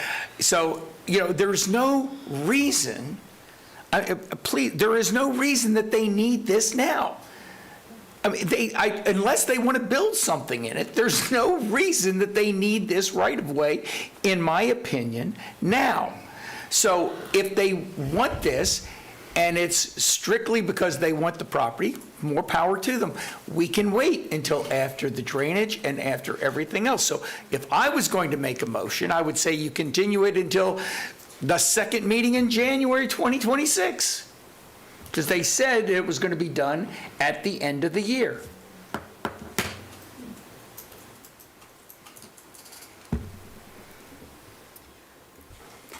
The chairman made a motion to continue this until the second meeting in March, which is March 25th. I don't believe, and we have Commissioner Lockhart seconded the motion. Okay. Any further discussion? And just for clarification, this is not legally required to be re-advertised because we're continuing to a date certain, but I do recommend that staff notify everyone involved, given that the way that we're discussing this a few minutes after everyone left, so. Sure. And I think it also gives the opportunity to have a full board here and have a full discussion of that. But with that said, all in favor? Aye. Opposed, like No. sign? No. Passes 3-1. It'll come back on March 25th. If Fair I may, enough. Mr. Chairman, we Yes. will work with Jose Gomez and his team to Reach out. ensure that the folks that were here today are notified, but also work with code enforcement. Yes. Yeah, I think, once those allegations have been made in a public setting, it's behooving upon us to take action, or at least put it on their radar. So, very good. Next item up is County Attorney's Report 2.0. Thank you. My report's brief today. I just wanted to acknowledge the retirement of one of my attorneys, Deputy County Attorney David Shields is retiring on Monday, and this week is his 19th anniversary with the county. And I just wanted to thank David for his service to Seminole County and wish him well in retirement. Congrats, David. Congratulations, David. Good stuff. Congratulations, David. And that can't be all. Is that all?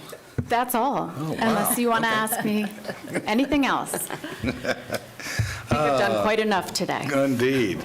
County Manager's Report. Anything from the County Manager's Office? Just one item, Mr. Chairman. Okay. Wanted to make sure that the board and the public are aware, due to unforeseen circumstances, the West Library, located at 245 North Hunt Club in Longwood, closed this afternoon. It will reopen tomorrow morning.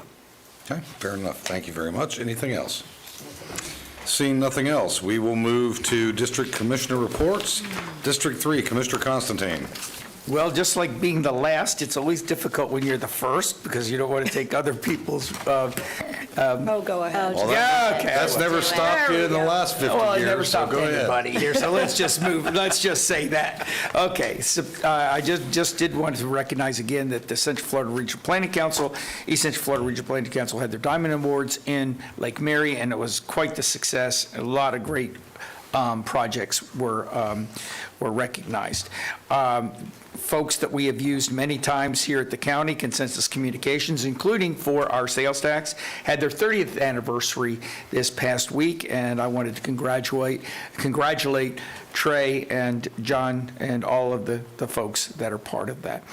Also, the Taste of Altamont was February 20th, and it was great, as well as the day they also opened the celebration of the Altamont Global Innovation Lab. On the 23rd, yesterday, when many of us were out at a wonderful wedding. The Wekiva Island Paint Out had the opening welcome dinner, and they will have their paint out all the way through next Saturday. Wonderful community event, gives lots of money back, but just celebrates beautiful and incredible vistas of Wekiva Island, Wekiva River and the surrounding areas. The Orlando Economic Partnership, some of them I saw here today, will be running over to the barbecue in the park if it's not raining badly, right after this at 5 o'clock today, 5 to 8. Also, Career Source will have a board meeting on the 27th in Kissimmee. Thought you all would like to know that. I'm looking forward to the spring hammock induction into the old growth forest on the 28th of February. On March 1st, as it is becoming Little League and Babe Ruth League openings all over, Altamont Springs will be doing one on March 1st. Always a tremendous event, 1,000 at least people coming there. And the March 5th is Ash Wednesday for those of us that are Catholics and like to have a little ash on our forehead. But more importantly, daylight savings starts March 9th. Yay. And also, I see in the audience a birthday girl, and I wanted to congratulate our new supervisor of election on her birthday today. Happy birthday. And that's all. Very good. Commissioner Lockhart, District 4. For the record, Episcopalians and others do celebrate Ash Wednesday as well. Wonderful. Is that more important than It's daylight not. savings time? Okay, did I say I wasn't, okay? Yeah, you caught yourself. You should be giving up candy. That's all I'm going to say Hey, on I've Lent. been a good You boy. should be giving Look up at that candy. bowl. Barely touched it today. Witnesses all around me. Okay.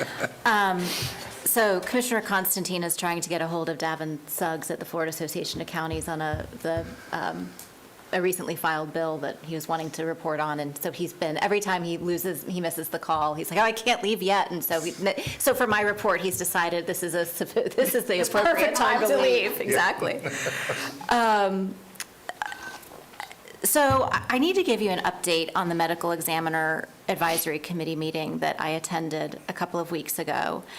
You're welcome. I don't know how I will ever repay you, but I've been contemplating it. And I am going to ask staff, maybe Christian Swenson is here, there might be an opportunity for him to help round out some of my comments, because this is a very complex topic, and it's getting more complex only because of different people's iterations and recollections that seem to not be the same or match minutes of meetings. I'm talking about the Medical Examiner Board.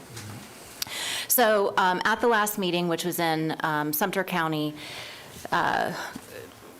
Mr. Swenson and Cassidy, why do I always forget Cassidy's last name? Purdue, from the county attorney's office, and Allison Thal attended along with me, and there was also staff from the other counties, except for Hernando. Hernando was absent. Their board member and staff were not there. So there was I'm laying the groundwork here. So Sumter, Citrus, Marion, Seminole, and Lake were the 5 counties in attendance.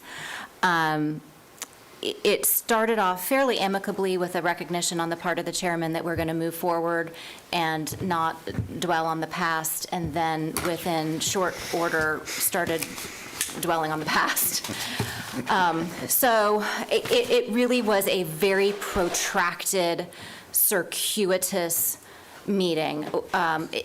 There was a lot of rehashing and talking about the same issues over and over again. Really, my sense was for an attempt to persuade and change opinions of the Lake County Commissioner and myself, not necessarily to actually take action and have there be actual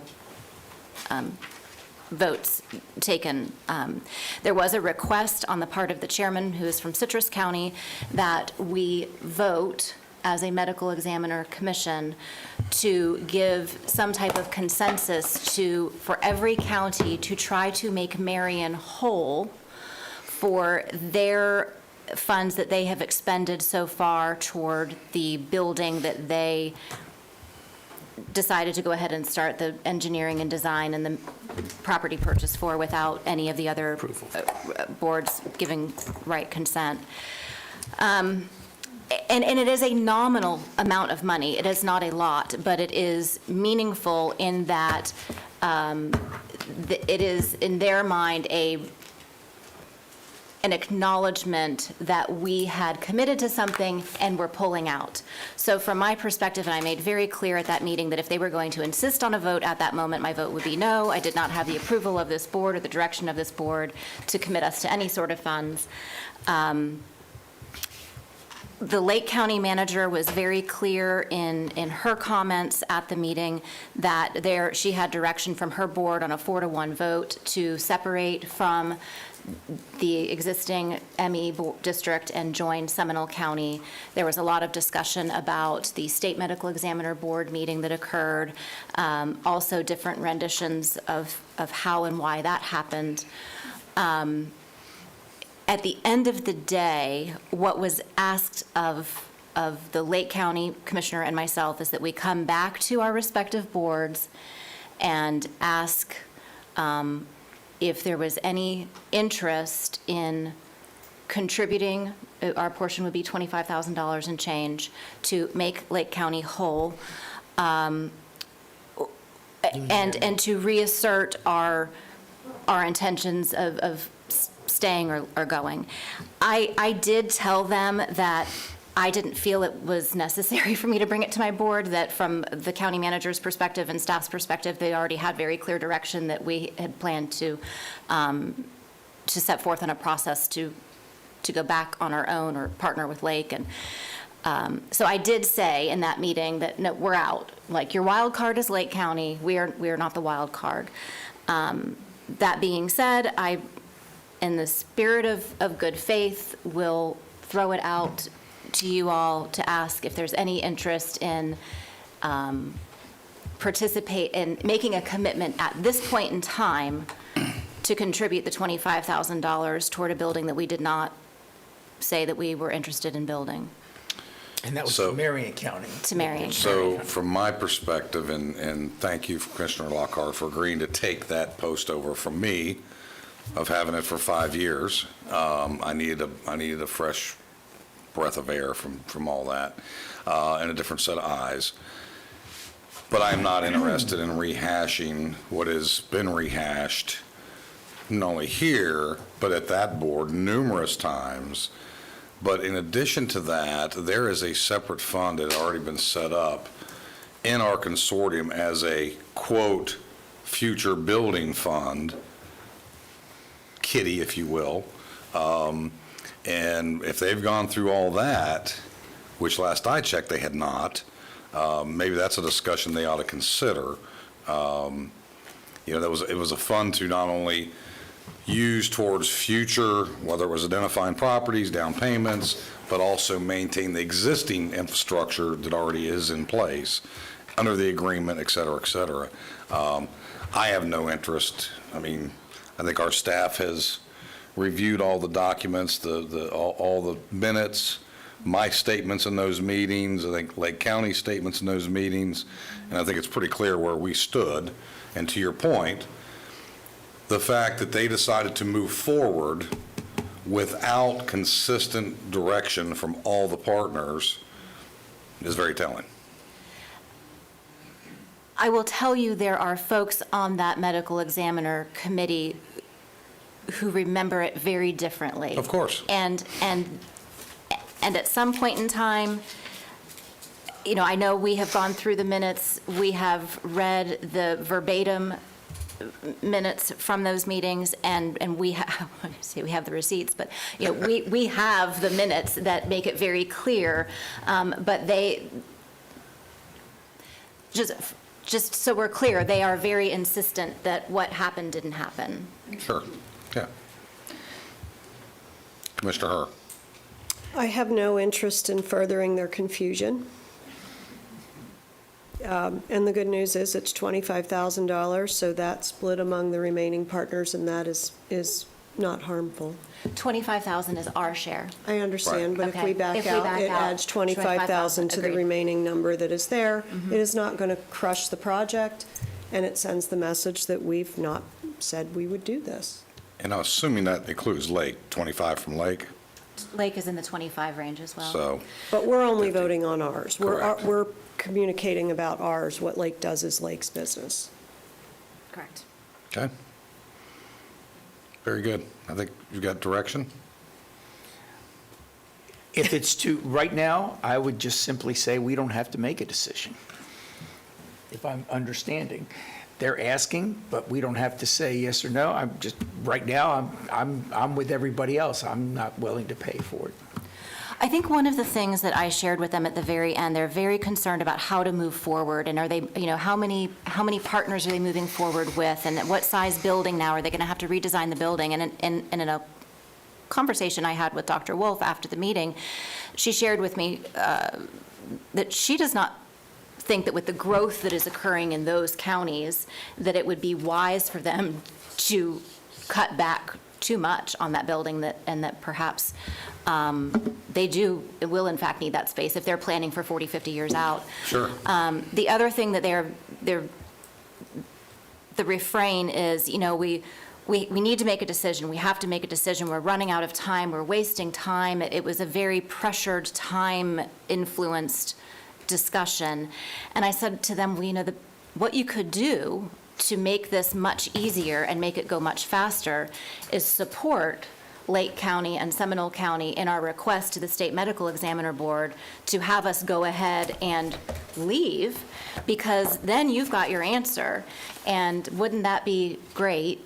Rather than you trying to continue to keep us and hold us hostage, I think was actually the phrase I used, perhaps you could be a part of helping us just move on our way. I will say the Sumter County representative did express that he felt there was not a need to try to force someone to continue to be in a partnership that didn't want to be in the partnership, so I thanked him for that. There is an opportunity still, I believe, for what I committed to them is that our staff is working on a plan. We will come back to them with whatever that will be at the May meeting. That may involve some type of remuneration for their trouble, maybe in support of, for their consideration and in support of helping us have an amicable separation. Oh, that's a conversation I don't mind having. So I think that there's, if we frame the conversation, and we're not saying necessarily, we want to leave and stick it to you. We want it to be an amicable separation, but we're not going to just pay you without there being a plan and some understanding of what the move forward is. Christian, I am going to let you either refute or add to anything that I said. Christian Swenson, Assistant County Manager. I just wanted to add a couple of things to Commissioner Lockhart's. Everything you said was spot on. Just the Seminole County, the Marion County Manager did send an official kind of invoice letter to us on Valentine's Day, ironically. We are in the process of drafting a response. We'll include, obviously, this discussion at the board and that, and we'll circulate it for everyone to review. They're in their request for their payment of the $20-some thousand, there's some questions on it as to, funds that were expended from the building fund. There's also questions when looking at it, trying to look at it in detail, some of their line items there. There's appraisal costs and things like that in there that they may be, if they're planning on keeping the property, should they be borne onto the partner. So I'll circulate that around and capture this information, but everything appears spot on. We'll try to get a draft together for some type of extra strategy for them to review and get that to you as well and brief everyone. Oh, one more thing that I do need to add, just so that it doesn't appear that I withheld this.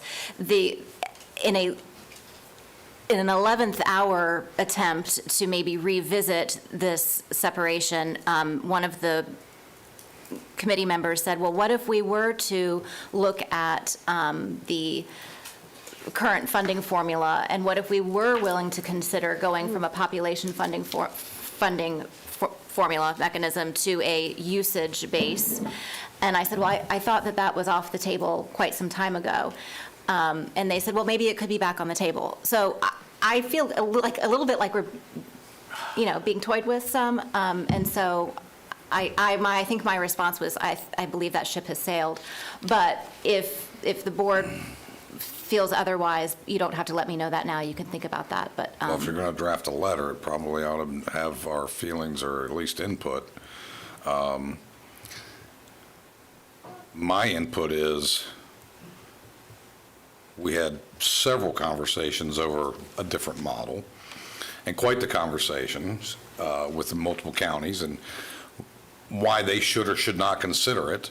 And it was a non-starter to get to the contractual point.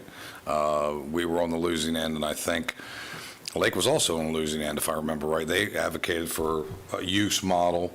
I even advocated, okay, let's stay where we're at the end of the year. Let's inventory the services used, and let's square up amongst the partners and true up.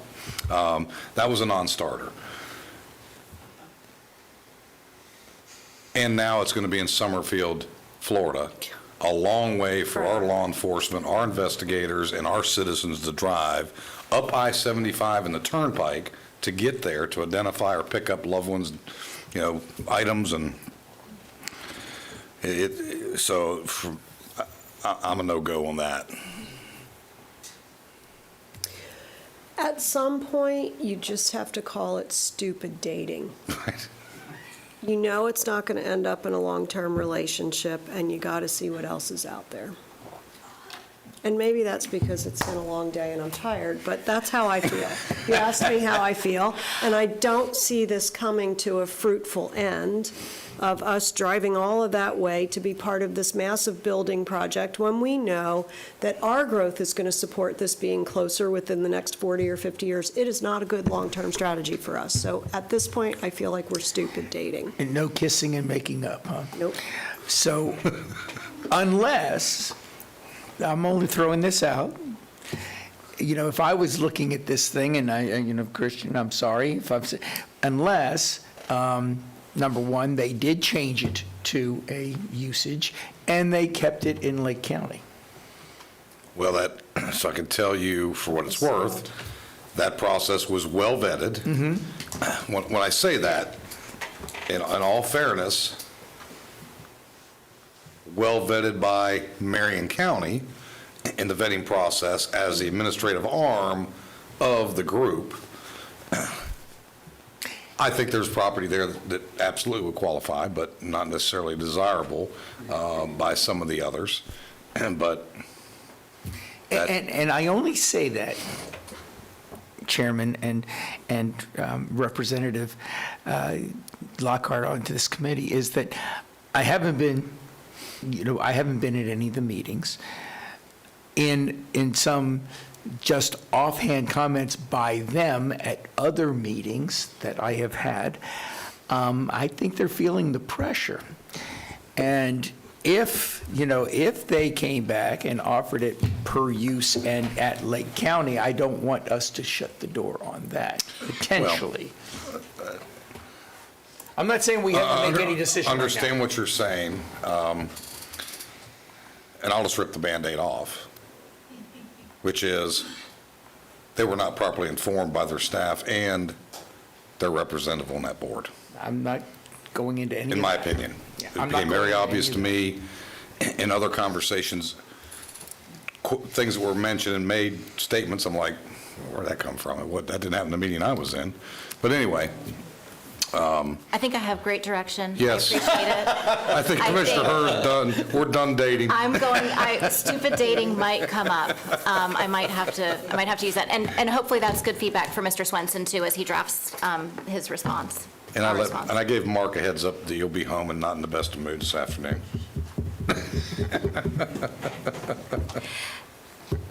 I have two more quick things. I want to send a huge shout out to the 7th and 8th graders at Tuscaloosa Middle School who participate in student government. I had the opportunity to speak to their class last week, and they are just the most engaged, group of bright young people that I have had an opportunity to speak to in a long time. They had a lot of great questions. They were very, very interested about how revenues are, what taxes. I mean, we talked about taxes a lot, which I did not anticipate coming from a bunch of 7th and 8th graders, but they were very, very interested in all aspects of county government, and I suggested that each one of them ought to consider a career in public service at some point in time. So shout out to that group of students. Oh, and 2 of them are actually going to be participating in the PAGE program this legislative session, which is very cool. Nice. And thank you to everyone who attended the Seminole State Dream Gala and contributed. Such an incredible event, and the contributions for our students and the scholarships just literally changed lives. And this year's theme was magic, and all of the magic that happens on our campus and with our students. And it was just another great event. So shout out to everyone at that, on the foundation, Tricia, who serves on the foundation board, and everyone else that attended. Thank you. Beautiful setup. And that's all I have. Thank you, Commissioner. Commissioner Herr, District 5. We were happy, the Highland team was happy to sponsor a table at the Dream Gala, and a good time was had by all at our table. It was a magical evening. I brought some props. So delivered to your office is the East Central Florida Regional Planning Council, which in all these years, I can't believe they couldn't shorten that up. Annual report, so this has been delivered to your offices for your review. And I also sent along to your offices, this was sent electronically, the presentations for the CFX board meeting dated February 13th. And I want to call to your attention, the whole thing is interesting, but I want to call to your attention a program called Moving 4 Forward. So moving I-4 forward, because that was very hard to understand with the little New Jersey accent in there. I heard it. And it is a new way of reimagining how we are building roads, and it is literally road building on steroids. I shared it with staff, so they're designing and building as they go for all of these bottlenecked intersections that are happening along I-4. It was the governor's initiative. It is really fascinating, so I would tell you it's probably worth looking at. You've probably all heard by now, we're moving to variable tolls in the express lanes. My kids have been put on notice to get off of my E-Pass, yes. Fabulous job at this State of the County event. I thought it was very nicely done to all of our professional team members that put that together, to the camera crews, to Jay for delivering it nicely. A shout out to the folks that did celebrate Lake Mary. I didn't get to attend this, but my family went, and a good time was had by all there as well. We did cut the ribbon, so I'll do the retrospective review at Sylvan Loop Trail. And if you've not been out there, I would encourage you to go out there and walk the loop. It is stunning. You should take your Claritin with you. Congratulations to the folks that hosted Porch Fest. I hear that that was wonderful as well. And a call out for the 4th of March at the Bronx House Pizza in Lake Mary is having a pizza party, and all of the cash receipts for that day, so everything that they sell for that entire day, that money goes to Rescue Outreach Mission. It's not the profits. They give 100% of what they take in that day, including gift cards. So that's amazing. And we thank them, and we eat a lot of pizza there to thank them. And that concludes my report. All right. Thank you, Commissioner Herr. Update, by the way, on the West Branch Library. It will not reopen until 1 p.m. tomorrow, I'm told. So stay tuned. I'm sure our public information folks will post that accordingly and make sure that we have that out on all of our feeds. State of the County, thank each and every one of you for participating. Great work on each one of the projects y'all took up. I especially got a kick out of Commissioner Herr driving the John Deere tractor. In a dress and heels. That's right. Perfect. So it was great stuff. But everybody did a wonderful job. And our staff, thank you very much for putting that all together in such a great program and programming that for us to get it done, as well as the constitutionals who participated this year. I think it was great collaboration to help bring them in, and let the citizens hear from them and their perspective of what they've got going on. So thank you all very much. Oviedo High School is bringing back the agricultural program after all these years. Yay! So it's something that I've been advocating for about 4 years now. And what was amazing to me, although I'm very pro-ag, the benefit to this to the students as well as the school system is it's a totally separate program, not related to the current funding program that the schools get. This is a funding program that's modeled where the funds are not clawed back as long as you are moving forward with the programs, but it also includes things, believe it or not, like plumbing, welding, and things you are not necessarily, quote, ag-related, but if you think about it, a farmer has to be a welder, a mechanic, an electrician, has to do all those things to make sure the farm keeps working. And so all these programs are incorporated under this ag program now at Oviedo High School, which is great to see that come back to our community. So thank the school board for moving that direction. March 6th, please join Florida Department of Transportation, Seminole County, and the city of Oviedo for ribbon cutting for State Road 426, 419. It'll be at 311 East Broadway. March 4th, Homeless Summit at 6 p.m., Action Church, 650 East Airport Boulevard. I think everybody's probably gotten a notice of that from at this point. So keep in mind if you're able to make that. Sheriff Lima's faith-based community celebration. International Women's Day is March 7th, 11 a.m. to noon, Oviedo Amphitheater Cultural Center. Also a reminder that March 12th at 5:45 is Interfaith Iftar at the mosque for 2025, 5 p.m. And you've already said Little League March 1st over at Altamont Springs with a Bambino and all the other young folks running around with baseball. And that pretty much wraps up my chairman's report as well as my district report.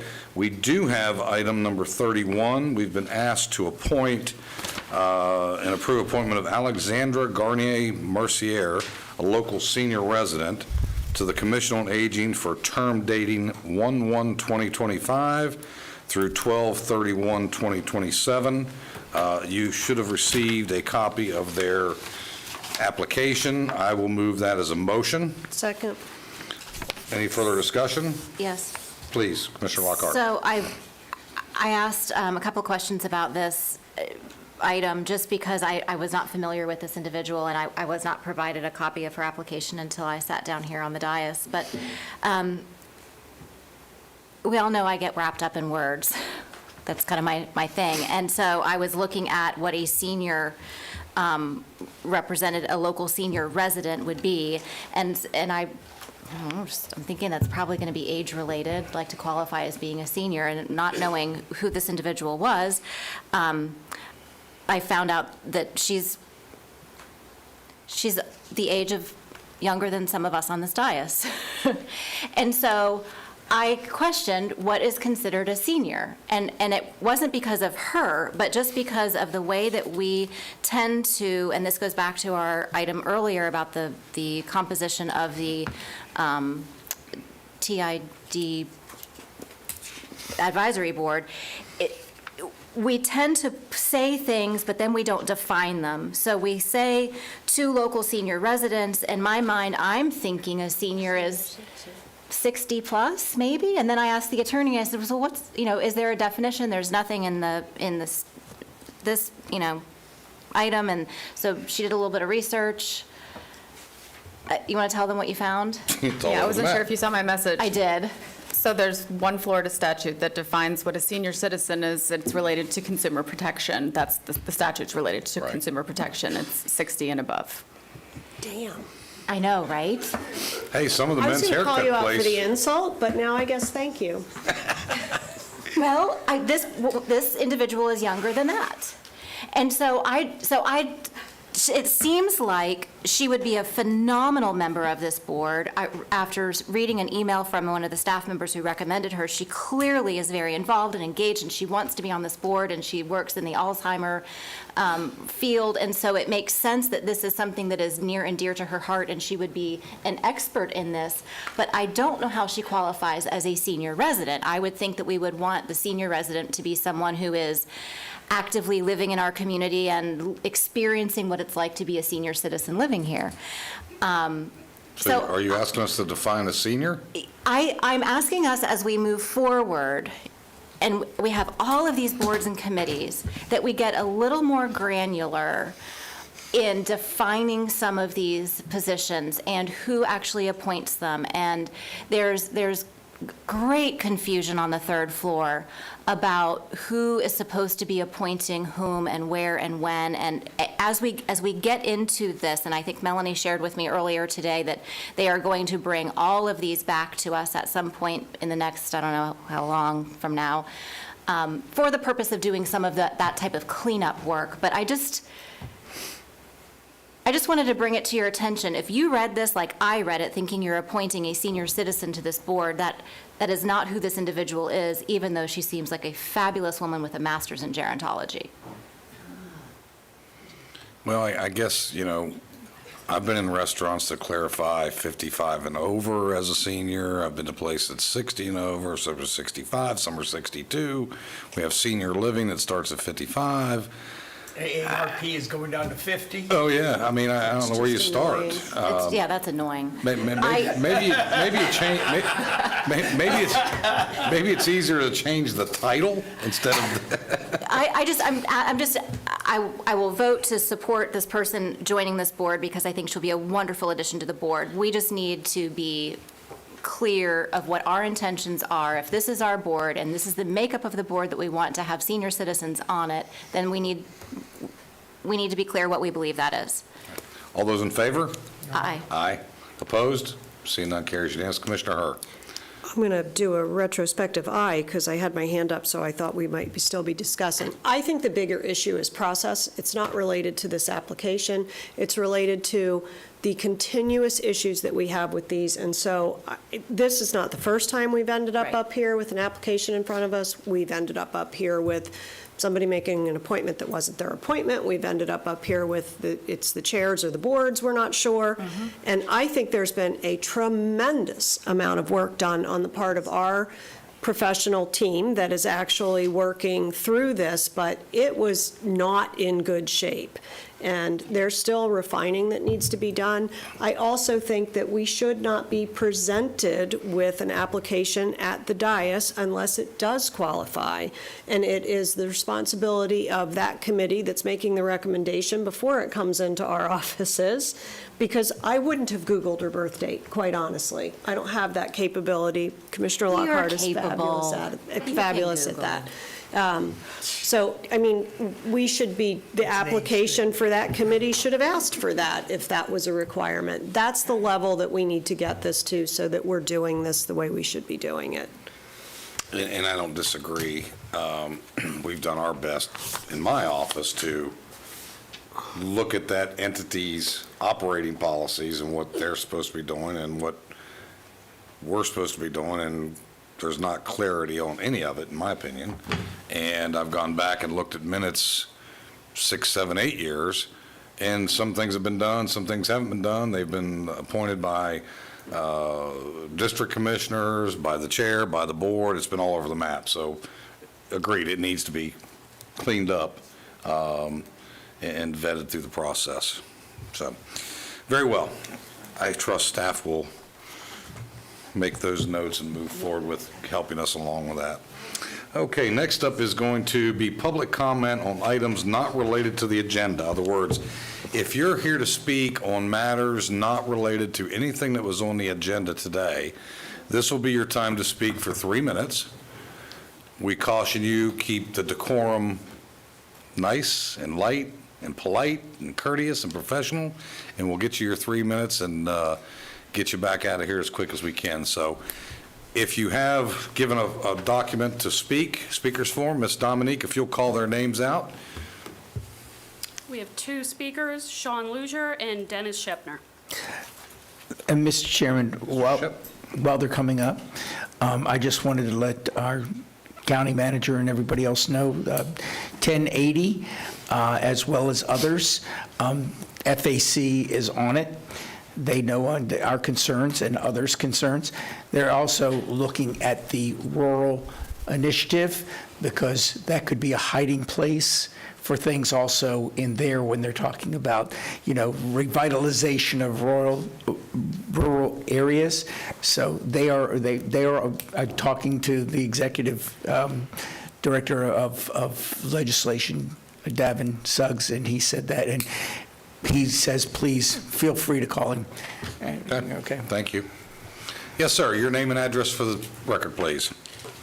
Christopher Sean Luzier, 119 Calabria Springs Cove, Sanford, Florida, 32771. I'm here on behalf of the Library Advisory Board of Seminole County. I'd like to thank the Commission for all of their support in rebuilding our libraries in Seminole County. We're very excited to move forward with the master plan now that the penny sales tax has been approved with the libraries as mentioned on the legislation. And I'm going to cede my time back to the chair. Thank you very much, sir. We appreciate it. It's not often we get somebody who comes in and says, hey, thank y'all. Thank you for everything you're doing with the advisory board, because without people like you and volunteers of our citizens giving their time away from their families, their husbands, wives, significant others, and children, and dogs and pets, we would have a rough time trying to get on top of everything. So we sincerely appreciate your time. So thank you very much for being here. I'm happy to help. I'm for the future of my daughter, Emma. Yes, understood. Thank you. Mr. Chairman, it's nice to see Carol Henshaw here, also former Rotarian with me, but also is on the Rotary Board, on the Library Board. Does a great job. Retired librarian for the University of Central Florida, by the way. Good stuff. I'd like to promote everyone getting a library card. It's free. Amen. Well done. Great. Thank you, Sean. Yes, thank you. Next, Mr. Shopner. Is that our last speaker? Yes, sir. Yes, sir. Hello, my name is Dennis Shepner. I live at 1167 Oak Creek Court in Winter Springs. Good afternoon, Commissioners. I am here today representing a group of citizens, as I have in the past, who continue. Okay, I'm sorry, I see my time is at 3-minute mark, but I had put in a request. I'm speaking. Well, you made a request. Are you a legally licensed corporate entity? Either nonprofit or otherwise? Yes. Okay. Yes, it's I'm going to give Sovereign you some latitude. Let's get going. As long as we're moving forward and making sense. I just want to make sure my clock time is correct. Okay. As I have in the past, who continue to be concerned about civil rights violations occurring in our elections and documented in the Florida Department of State's own official and certified election records. These violations, which occurred in the 2022 general election of both voter rolls and votes, have been discussed with you, also discussed with our previous supervisor of elections, with our county sheriff, with the Florida Division of Law Enforcement, and with the Florida Department of State responsible for elections across Florida. After addressing this board in public testimony 3 times, all 5 commissioners were concerned enough to send a letter to the SOE and the Department of State, along with the evidence of violations asking for investigation and remedy. Did that action lead to investigation and remedy? No. None of those efforts even received any acknowledgement, any response or inquiry either to the county attorney, the commissioners, or myself. And so we collectively sat on our hands. We should not be surprised to learn that the very same violations occurred in both the 2024 primary and general elections. In some categories, the percent of violations even increased. I'm back once again reporting to you and to the public on the 2024 election violation results. As I've said previously, this issue is not going away, and it's impacting on civil rights of each and every one of us. Candidates are not getting a true accounting of legal votes from citizens, but more importantly, every citizen is having their civil rights infringed. It's not just having a few extra and illegal additional votes counted and certified, but each of those illegal votes dilute the legal votes of legal citizens. This is in accordance with our federal and state constitutions and laws. I now have the results of the 2024 general election and would like to share two of them with you. I want to remind you that these violations were found within the official Department of State certified election records, and Seminole County is neither the best nor the worst across the state, but we can improve. Number one, Seminole County for 2024 general election, there were 8,516 total apparent registration violations and 2,124 total apparent voting violations. The second bullet is that in Seminole County, there were 256,630 votes counted. However, there were only 256,272 voters on the voting rolls. That's a difference of 358 more votes counted than voters on the voting rolls. In essence of time, I'm only providing those two examples.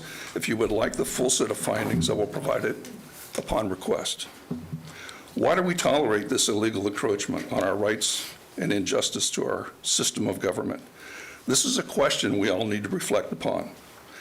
How many illegal voters and votes are tolerable?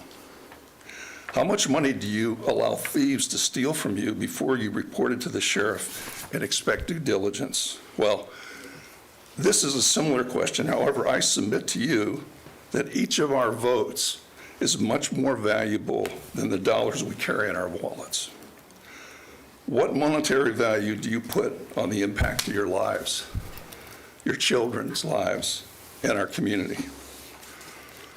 This is not going away, and now some of the remedies I've been fighting for in this county and in Florida are now part of President Trump's platform and promise to America. Governors and state legislators are feeling increased pressure from President Trump to address election issues. Although not directly responsible and accountable, each of you do play an important role and can influence positive change. Therefore, here's what I'm asking, all of which is within your legal authority and oath to do. Number one, now that the county has elected a different SOE, formally submit a letter to SOE Amy Pennock, giving her your full support to investigate these violations. Request that she investigate and validate violations, then refer them to law enforcement and make systematic and procedural changes to close the gaps which have allowed these violations to occur. I want you to know that I'm scheduled to meet with her and her staff Thursday. Number two, additionally, I ask that you support SOE Amy Pennock with additional funding to support her budget under Florida Statute 104.42. It states commissioners are authorized to appropriate funds to the SOE for the purpose of investigating fraudulent registrations and illegal voting should the SOE exercise her authority to do so. And lastly, number three, I ask that you assist me in gaining an audience with Sheriff Dennis Lima. According to Florida statute sections 102.091 and 104.11, the Sheriff's Department is responsible for, and I quote, "The sheriff shall exercise strict vigilance in the detection of any violations of the elections law in apprehending violators," unquote. This is what I want to discuss with him, yet with each of my requests to do so. You're out of time. You've had your 6 minutes. The gatekeepers have prevented me from meeting with him. So those are my 3 requests today. Thank you for your attention. All right. Anyone else here to speak on any matters? No, sir. Commissioner Lockhart. Well, I see a couple of folks here from the SOE's office, and I didn't know if maybe they already were looking at this, and I understand the request is to send a letter, but the supervisor-election just heard the concerns, and so I don't know if either of you would like to speak to that. Come on up. She's here to celebrate her birthday. She is not, Us. I guarantee Or you, do- she is not here to celebrate her birthday. Or do you want to wait? There are no mojitos in this chamber. Thank you. Thank you, Commissioner, for recognizing my birthday. I greatly appreciate you announcing my 1 year older. Thank you. Thank you again for all your support. We do, in fact, have a meeting with Mr. Shepner on Thursday, not aware of the violations that he is speaking of when it comes to state-level data. We have not seen any report to the state to us, giving us any indication that we have that volume of issues. I'm interested in seeing the specific detail that he provides on Thursday. However, I do want to correct a statistic. As of the end of last year, we had 353,000 registered voters. As of right now, or as of the end of the election, we had 351,041 voters. Right now, we have 350,030 voters. It just shows you that we are continuously working our voter rolls to clean up any issues of any concerns. So I look forward to providing a follow-up with either through Dennis Shepner or to you directly on the issues that we are resolving. But in my short term in the office, I can honestly say Seminole County our team works very, very hard to make sure that we have a really solid, clean election. And we will continue to work very, very hard to provide transparency through our office to make sure that each of you, the sheriff, Dennis Shepner's group, and our entire voting population and upcoming voting population has a very trust in our process. Something that I pride myself on, something that our team prides ourselves on. My assistant supervisor, Teeman, has come back with a wealth of knowledge. In our time in the office over the last month and a half, we have not found widespread issues from the last election, but we will continue to look at the information that is provided to us. Happy to answer any other questions. All I can say is good luck on your new undertaking. Thank you. I sat on the canvassing board this past presidential election. You are correct, 350,000 plus registered voters. I did not observe anything nefarious as sitting upon that canvassing board that would rise to the level of the same person was trying to vote multiple times, or the person wasn't qualified to vote, or wasn't registered to vote, or any of those things, and that we continue to hear, not only in this chambers, but perhaps across the country.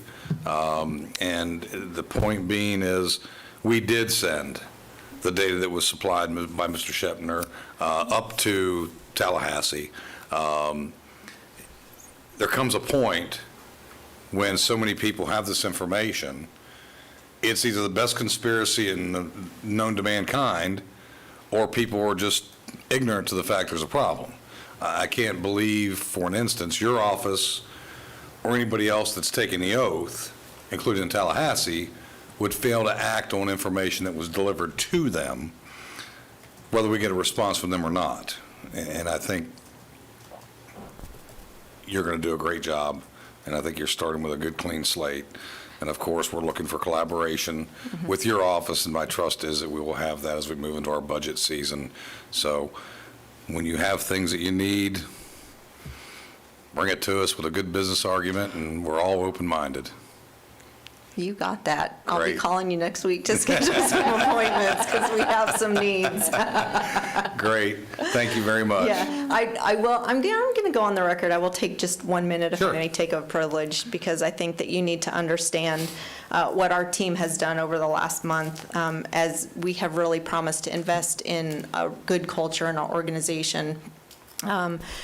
Your staff has been very gracious in helping us do some upgrades to the facility. Once it's done, I would invite you to come out. We've painted. We're looking at some updated furniture that will allow our staff to have some better work service and work areas. But to save the county money, we actually went and pillaged the Sanford Mall of materials, shelving materials. We probably saved the taxpayers about $25,000 in shelving, in furniture, and other materials that we have put in our office to make our office more efficient and save taxpayers' dollars and save stuff from going into the dump. So, Right, good work. you know, we're not just out here asking you for money, but we're also really trying to make use of what's out there, so. Great. Awesome. Good stuff. So, thank you. Thank you all very much. Thank you. All right, we will now close. Anything else for the good of the order before I close the meeting? We are here closing the Board of County Commission meeting. Thank you all for being here.